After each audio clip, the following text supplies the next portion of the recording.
You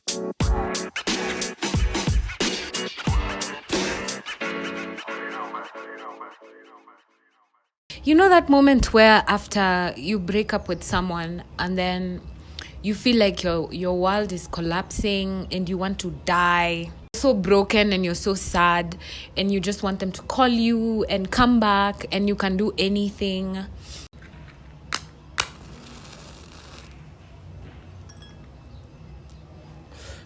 I'm just here to tell you that there's nothing better than consistently working on yourself, because in the moments that you're going through such feelings, you're able to be more objective and you're able to choose yourself no matter how hard you are or no matter how painful it is. I get a lot of questions about people going through breakups in my DMs, people asking me, what do I do? How do I survive?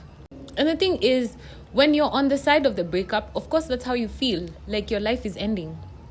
But when you're on this other side of growth, you start to see how rejection is such a redirection, and the universe is always working for you towards the betterment of you. Never against you, never to kill you, never to make you sad. It's always for the improvement of you, no matter how deep the pit feels like it is. And again, I know most of the things I say, they always sound like, oh my God, udem kwani anaishi utopia.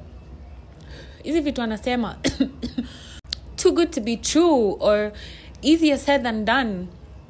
But it's until you get the courage to actually do it is when you realize, oh, kumbe anyone can do it. Kumbe it can be done. Kumbe it's so easy. And I've gone through so many breakups where I definitely felt like I was gonna die. Some threw me into depression, bankruptcy. Like, people have really done me dirty out here. And I've probably done people dirty as well. You know, when you're unaware, you just go through life very ignorant without realizing that the same way you're being hurt is the same way you're probably causing hurt to other people. But now that I have a different level of awareness, I'm able to see how I can do better, how I can be better, how I can be a better person. And so today's episode is just to talk about how you need to focus. You need to focus on yourself so that when other people hurt you or when other people try to diminish you or break your heart or whatever they do, you can always focus and realize that most times people are projecting and it has nothing to do with you. Most times the things people are going through is a war within themselves. And that's just how they show up, because that's how they are on the inside. So they show up on the outside like that. If you're going through a breakup, don't worry, you're going to be fine. Like I said, I know it's difficult. And the last thing you ever need to hear, especially when you're grieving, is, you'll be fine, it'll be okay. I know. But as someone who's consistently delusional and always happy, I won't even call it delusional. Let me just say, I'm consistently optimistic. In my life, nothing can go wrong. Even if it goes wrong, I know it's for the betterment of me, always. I can confidently say that you're going to be fine. You're going to be fine. Even if you're not going to be fine, it's going to be a better fine than it was last year. It's going to be different. You're going to have better problems. You're going to be better. You'll improve. All you have to do is focus and consistently stick to the plan. Let's get to it. It's Sunday morning. I'm taking coffee and a J. Girl dinner, girl dinner. I just saw a tweet that made me think, oh my goodness, I have to speak about this. I have to record this right now before I forget about it, because this literally has been happening to me of late and I don't know where it's coming from. A while ago, an ex-ting of mine called me. It was very random. I didn't even have his number saved. Of course, I recognized the number. I wasn't really sure, but of course, najua your number. Truecaller haikuonesha ni nani, but I was like, let me pick it up. Let me hear. This would be interesting to listen to see what he has to say or what he wants to say. The last time I talked to this guy was like about a year and a half ago. Tulipatana bash flani na tukabonga. Aka apologize. But we never spoke again after that. So this is a whole fucking year later. Calls me, he's like, hi. I'm like, hi. Ati, how are you? I'm like, I'm good. He's like, what are you doing right now? Are you busy? Did I catch you at a bad time? It was 6 a.m., 6 something a.m. and I had just moved to the bedroom. Got a new pet, a new baby kitten, and I'm potty training him. He's doing really, really well. Actually, Asha perfect. He's so fast and so smart. I've been sleeping in the living room on the couch because it's easier to train him from there than in my room. Uko ni deep sleep, but kwa couch I can be alert. Neza amka kucheck how is the baby doing, how he's perfected his potty training. We've moved back to the bedroom. I had just moved back to the bed. Na usingizi ndio ilikuwa imeanza kushika. It was asks me, what are you doing? Nikamwambia, I just got into bed and I'm trying to catch some sleep. But I was online looking at restaurants that might be open because I was really, really hungry. I was on my period and I had crazy cravings.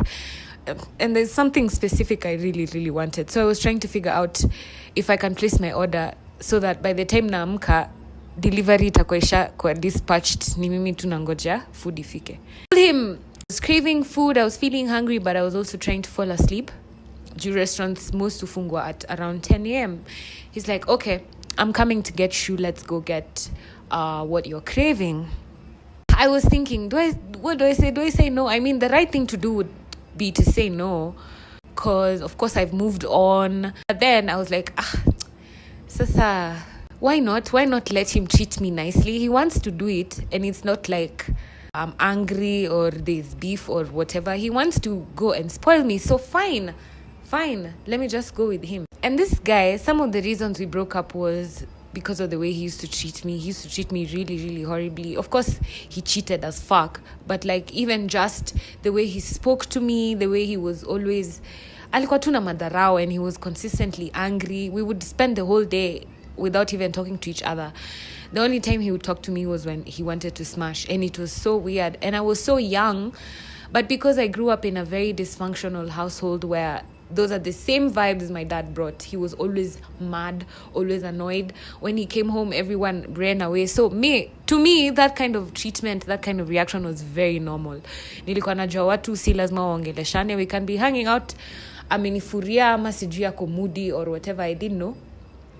But he was consistently cross, and we never used to laugh. There was no jokes. There was never stories. He was always cross with me. So I used to know, like, this is what daddies are supposed to do. This is how the man of the house is supposed to be. Angry, pissed off, mad, tired, annoyed, consistently mad and grumpy. So to me, that was very, very normal. That's why I stayed. So, now, of course, I dated when we were like 23. Now I'm 27. So it's been a while. Nime grow up. Kuna vitu mingi zenye sahi neza define, neza differentiate. I can see a clear difference between someone who gives a fuck about me and someone who doesn't. So now I'm seeing things through a very, very crazy lens. A very, very different lens. Kaniambia, be ready in 20. Be ready in 15.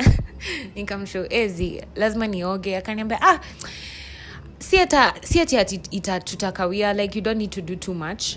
I'll be there in 20 minutes basi. And he lives really, really close to me. He lives like 10 minutes away from me. It's a 10-minute drive. He knows my place because the last time I was with him, he dropped me home. Mi basi nimeingia kwa bafu, change from pajamas. I was curious to see how he was going to handle himself, how he was going to speak to me, how he was going to handle the situation this time around, because I'm a very forgiving person and I move on really, really quickly. So to me, it's not that I want to be friends or I give a fuck about the relationship will we talk to each other? Nah. It's just, let me see from now a grown-up lens. And I know. Someone might ask, why would you put yourself in such a situation? Why would you go back? But that's why I have this blog and podcast, so that I can make these mistakes intentionally, so that you guys can learn from me. You don't have to go through it yourself. You can just be like, nilisikia Roberta alifanya na haikuwa worth it. 8 to 10 minutes later, he calls me. Yo, I'm outside. Ambia, hata sijamaliza bado, saindo na brush meno, ningoje kiasi. Ati, unajua sasa, he starts being impatient. He starts showing signs of impatience. And it reminds me of when we'd be at his house and we'd be going for an event or we'd be attending something, and he was always so cross. He was always so impatient with me, like kuniharakisha. It's like he always had a problem with me getting ready and getting pretty intentionally. He was always like, maliza haraka. He always had issues, and it took me back to that point immediately. About 5 minutes later, he calls again. So unanieka hapa, unanieka ningoje, nini. And the first thing that clicked in my mind was, why is he being impatient with me? He's the one who called me. He's the one who wanted to come all the way. I literally was okay. I was fine in bed, going to sleep. I was already going to buy myself these things he was coming to buy for me.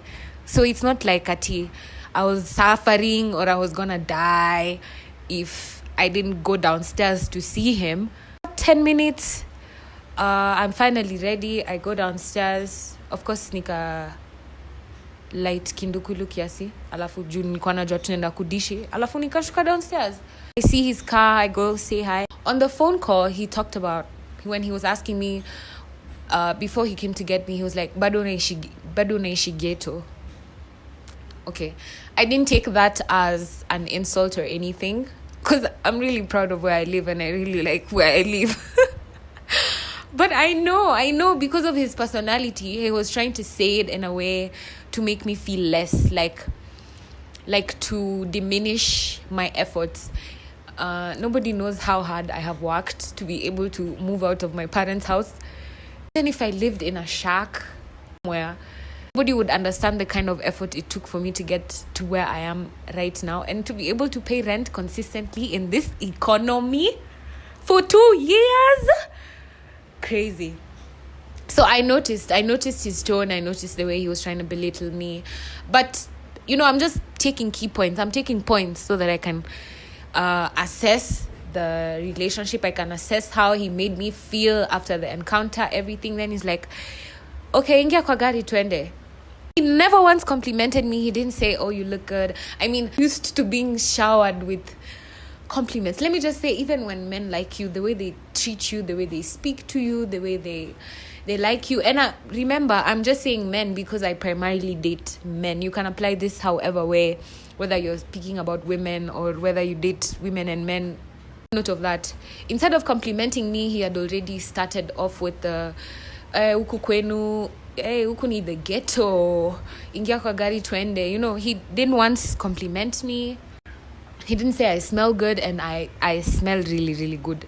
He didn't say I look good. He didn't say anything about my skin, my face. It's the same way. I always compliment people. That's how I know. I know immediately I'm in someone's presence and they don't have one single nice thing to say about me. I know they're intentionally holding back, or they're just not used to being around such environments where it's very, very easy to say nice things to each other or about each other. And I guess what I'm saying is that that's just weird to me, because I'm not used to being in such spaces. I'm so used to being in spaces where within 2 milliseconds of being around each other, guys are already being very, very kind and very, very nice.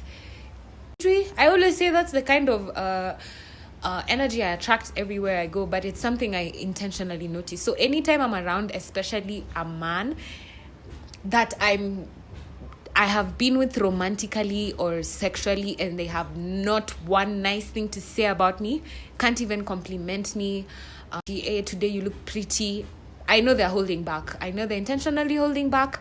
Words should be able to come out of your mouth way easier than mean things. That's just what I believe.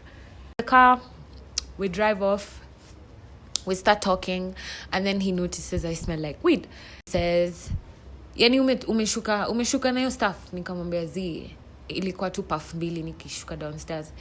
When I'm mchoyo, you're very, very selfish. You've never changed. You're selfish. Bro, this is a man who's in his mid-30s. I'm just a girl. Say I'm overreacting, but I'm trying to bring all these pointers out so that we can have a point of discussion, and then you guys can tell me what you think. Tell me if I'm overreacting. But this is exactly how he used to treat me 4-5 years ago. This is exactly the same way he is. The difference is now I can notice it. I can call it out. I can speak on it without feeling crazy, without being gaslit, and all things like that. So I'm like, imta yangu hizi vitu zinakwanga everywhere. Turudi tu pale nyuma tu tuzibai, niko na mse pale. Gari tukarudi hapo kwa plug. I roll down my window. Oh wow, madamu umeiva. We ni msexy, we ni mrembo. Shower me with compliments. Okay, listen. You could say they're faking or they're just doing it to be nice because that's the polite thing to do. But now these are strangers. Imagine what I expect from someone who I've dealt with romantically or sexually. Imagine the standard I hold them to. These are strangers who I don't expect anything from, but the first thing that came out of their mouths was showers and praises towards me. They said so many nice things about me. Mpaka sasa mwingine mwenye ananijua akakuja wananitanga Bob, nini. They started saying nice things about me. You're so beautiful, you look so nice, oh, you're so pretty, of course in Sheng. And this guy could not take it. He could not wait for us to be done and move and leave. So he's like, he keeps making fun of how these guys were speaking. Ati Bob.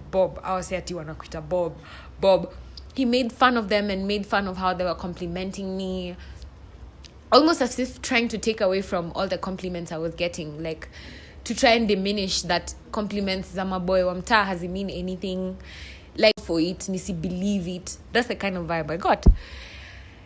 Now, again, I know someone would ask, and you still stayed in the car?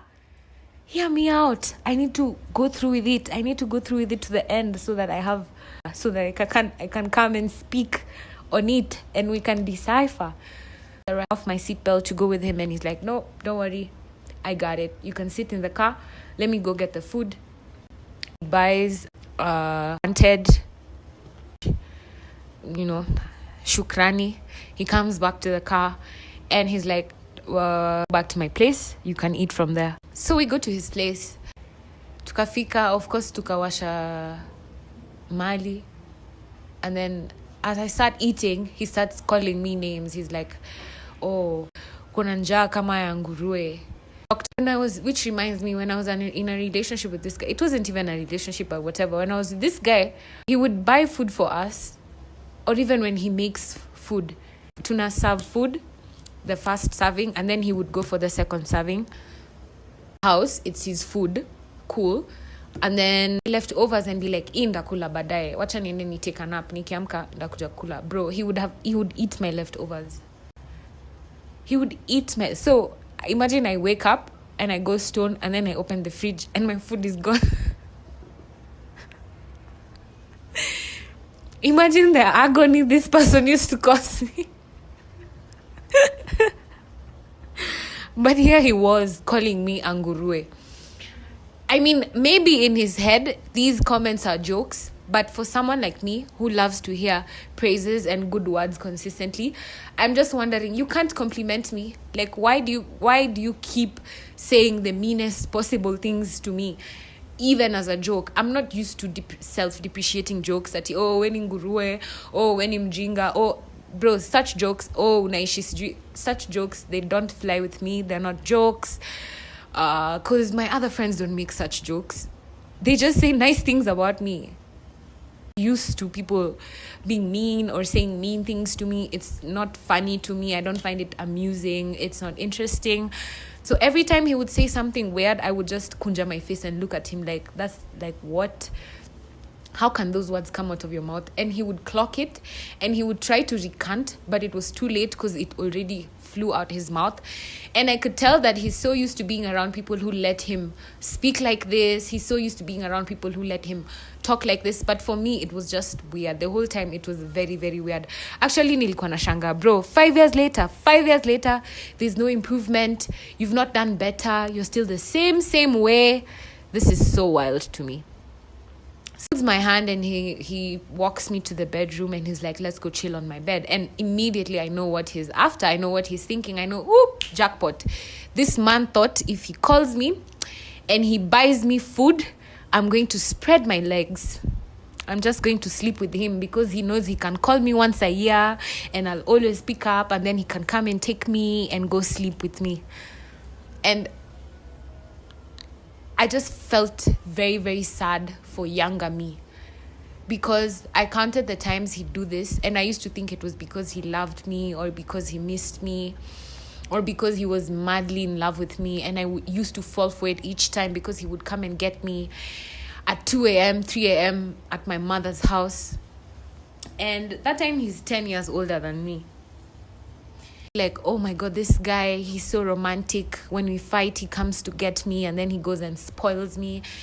But now I can see through it, because I can afford these things he's buying for me. I can afford them now. It's not the same way it was 5 years ago when he'd say, come, I'm coming to get you in 10 minutes. And then he'd go buy for me things. Now I can buy them. So I'm just thinking, what the fuck is happening? What? He thought because he bought for me something. That's not to be so excited to spread my legs. But I walked with him to the room. And I told him, by the way, atudinyani. And he said, sawa. I appreciated that he did not try to have sex with me. He did not. When I said no, immediately I said no. He was like, cool, fine. I've heard you. So the story ends there. I was just thinking about how when you're not aware, it's so easy to hang around people who consistently never speak life into you. They're always doubting you, doubting what you can do, doubting your capability, belittling you. And this reminds me of a guy I was seeing last year as well. This guy never compliments me. Up to date, having sex with me, but he could never even say such a thing as, you look beautiful, your makeup is nice. But he can say things like, look at your eyebrows, or hey, hii outfit sinile uliva ile siku me repeat. Like other snide comments, just never, your dress is beautiful, you look nice. And most times, bro, these women compliment me a million compliments per second. All I ever hear is life, love, happiness. There's nothing else that comes out of these women's mouth. It's always love, speaking life into me. But these men that I've slept with or that I was sleeping with, it's consistent jealousy or trying to make me feel less, trying to diminish me. This guy, he's blocked everywhere on my social media, but he would manage to make comments like, I see ati apa si Twitter, I'm a Citizen. And I'm wondering, where's that coming from? How does he see my stuff if he's blocked? How does he know where I am or what I'm doing? It's because he's watching my things. So he's watching my things, but he can never say anything nice. He can never say, oh my God, I see your tweets are popping. And how I know he's butthurt is because even the things he's considering an accomplishment is not even an accomplishment to me. It's social media, it's Twitter. Maybe he wants his Twitter to be popping and he feels bad that mine is. But you see, the difference is, for me, it wasn't even something that I'm trying to compete with. It's not something that I notice or I care about enough to be comparing myself about other people with. But to him, it's an actual issue because he mentioned it. Ati, your little Twitter, I see your little Twitter is popping. What?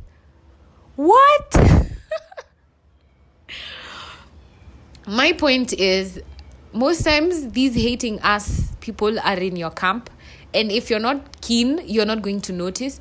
And how my takeaway home when I left, when I went back home, I didn't wait. Normally he insists to drop me off, but I was like, I need to go, and I left. Nikaita Nduthi, nikaishia mtaa. Kwa si mbali na kwangu, ni literally 10 minutes away. Nikaka mtaani. And I was just thinking, why would I hang around someone like that intentionally? So then it made me start assessing the people that I let have access to me, to my energy, and into my life.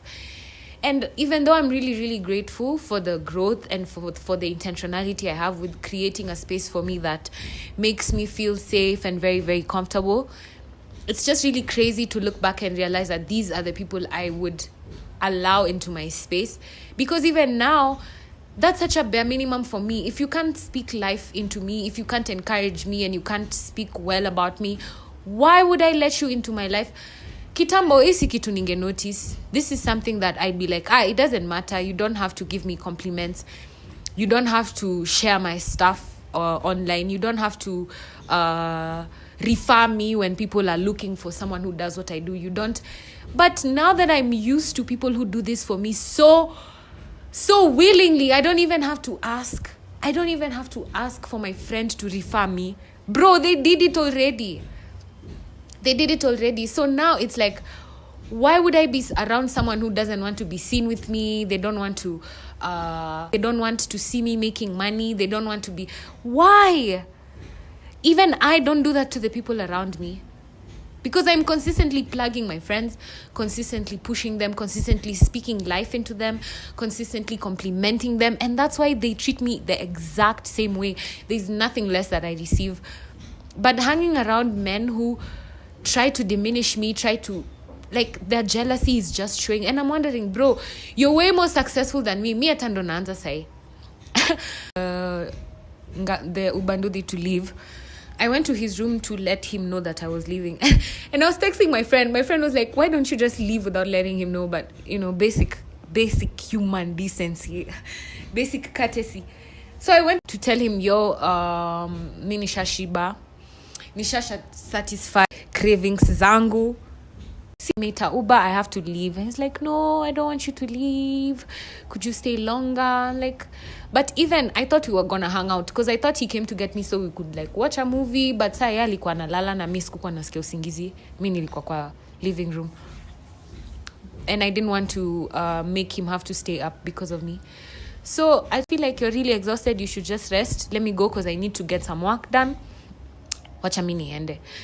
And this guy, he said, do you really have to go? Nikamwambia, yeah, because I have to work and it's almost end month. I have to make rent.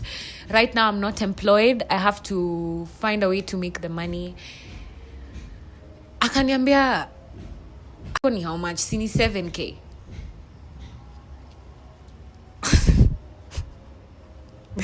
Again, it might be me overthinking, but I felt like he was trying to show me your rent can't be that much, bro.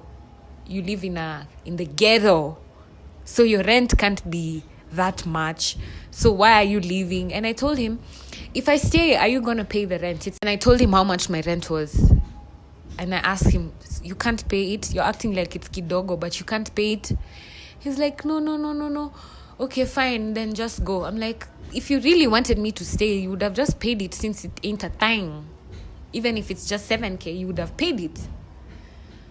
Akan's excuses, and that was the last straw for me. That was this guy, he doesn't see me as an equal. He doesn't see me as a human being. He definitely sees me as less. Whether it's in a financial way or it's in a sexist way or whatever way it is, he's used to be 5 years ago. And it really hurt me that after all this long, he's not grown. I didn't feel safe around him. I didn't feel... And this is what's crazy, because 5 years ago, I would have stayed. I would have stayed because, one, I didn't need to be making money. I had all the time to waste in his house.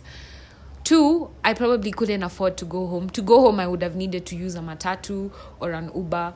And a matatu would take so long. So because I knew he was going to pay for my Uber, I would just stay until he tells me to leave, or until I can notice he's too irritable and I just have to go. But now that I have my own money, I can call a cab. I can call a Ndudi. I can just leave. I can leave. Now that I have better self-worth, better self-esteem, I can just leave and go to my house, because my house is comfortable. In my house, there's food. I can buy for myself anything I want. I'm not at his mercy anymore. So these points, I was seeing all these small things that kitambo I would have not been able to walk away from, but now it's clear as night and day. Now it's like I don't think a guy who likes me would treat me like this, because I see how guys who like me treat me. They never once have anything mean to say to me, especially never to my face, even as a joke. They consistently shower me with praises and gifts. They're so kind, so generous, so sweet to me. So they make me feel like I'm everything. So for someone I haven't seen, especially in a year, to be around me and within 10 minutes ashani tukana mara kumi, ashani fanya ni feel nika I'm a nobody, that was really, really crazy and very, very wild to me. So my point of telling this story is that I'm so grateful for the point that I'm at with my growth, because the more I strengthen my boundaries, the more I have higher self-esteem, the more I'm able to make more money. Basically, the more I'm improving in all the fronts in my life, the more kuna vitu siezi settle for. And this is why I try to encourage everyone to try and do the same. Grow. Don't be stuck. Don't be like a root stuck saying, this is how I am, this is how I always will be. It'll be 5 years, you'll still be miserable, angry, condescending, trying to diminish other people, feeling jealous, and you can't even explain where your anger and your heart is coming from. Because to be honest, this guy, 5 years ago, I was really looking up to him. I was trying to learn from him, and because he's better than me, richer than me, more connections than me, he's a bigger name than me. Like, he was really making moves, doing things. But now that I can see his character clearly, bila hizo rose glasses kudinyana na sahi nimeproduce oxytocin, now I can see him for there's no sexual connection, there's no emotional connection. I don't give a fuck. I really, really do not have any sort of connection with him. Now that I can see him for who he is, it's so easy for me to be like, Z. So now for the people I need to be around, just goes up. It goes up. My boundaries automatically, they go up. All these men who never say nice things to me, but they want to benefit from my body. They want to be able to say, she sucked my dick, I still hit, I slept with her, asi alinipanulia miguu, bora nilinat. They want to sleep with me. They want the benefit of being inside me, but they can't even say, Bobby, you're beautiful. Why would I allow such? Why would I ever settle for such? So that you guys don't have to do it. And the only difference with me is that now I'm at I can separate emotion. I know who deserves my energy. So it's not really hurtful for me. So don't try this if you're still in love with your ex and you're like, let me just go to his house. See, he came to pick me, babe. If the actions are not matching the words, and watch out the actions. Because this guy came and took me and he went to buy me the things I wanted. But his words were nothing. His words, he never once said anything nice to me. He did nice things, but his words were nothing. So these things have to match. He has to be very, very kind to you, very generous, very sweet, very thoughtful, while at the same time backing it up with actions that show exactly how he feels about you. So if these things are not matching, achana tunaye, wacha tu hiyo story ishe. And thank you for listening to me for all this long. I just wanted to remind you guys that every Tuesday I'm on Citizen TV in the morning for the Daybreak show, and we have conversations like this about social issues. We talk about relationships and intimacy stuff, relationship stuff. So please make sure you watch me. And the best part about it is that now I'm finally taking clients for one-on-one sessions. You can hit me up in my DMs, in my comments, everywhere that you feel you can reach me. Roberta Bobby on social media. Love and Orgasms, my website. Reach me and I'll book you up for a session. It's 1,500 shillings per hour. You can speak with me and we can get to learn more about relationships and sex, and you can ask me absolutely anything. Nothing is off bounds, if you need to fix relationships, if you need to improve yourself. I'm really enjoying it right now. It's really enjoying my sessions with the current clients I'm having. I'm hoping to grow my client base so that I can see more people, so that more people can reach out and talk to me. But please feel free to ask me any questions, reach out, let's talk about it, and ask ourselves questions that might improve